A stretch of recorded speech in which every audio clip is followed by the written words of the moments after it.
ర్యాలీలు జరిపి సభలు జరపాలని చెప్పి నిర్ణయం చేశామని చెప్పి మీ అందరికీ తెలియజేస్తున్నాను. తెలుగుదేశం పార్టీలో సభ్యత్వం చేరిన వారికి గతంలో ఎవరైనా ప్రమాదవశాత్తు చనిపోతే 2 లక్షల రూపాయలు బీమా సౌకర్యం ఉండేది. దాన్ని 5 లక్షలు చేశాం. మొన్న జనవరి నెల నుంచి అది అమలు చేస్తున్నాం.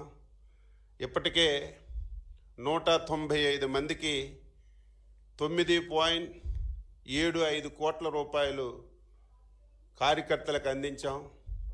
ఈరోజు పోలిట్ బ్యూరోలో చర్చించి ఎక్కడ కూడా ఆలస్యం లేకుండా ఎవరైనా సభ్యత్వం ఉన్నటువంటి కార్యకర్త చనిపోతే వెంటనే రికార్డ్స్ అన్నీ ఎస్టాబ్లిష్ చేసి ఇన్సూరెన్స్ కంపెనీ వాళ్ళతో మాట్లాడి వీలైనంత తొందరగా క్లెయిమ్ వచ్చే విధంగా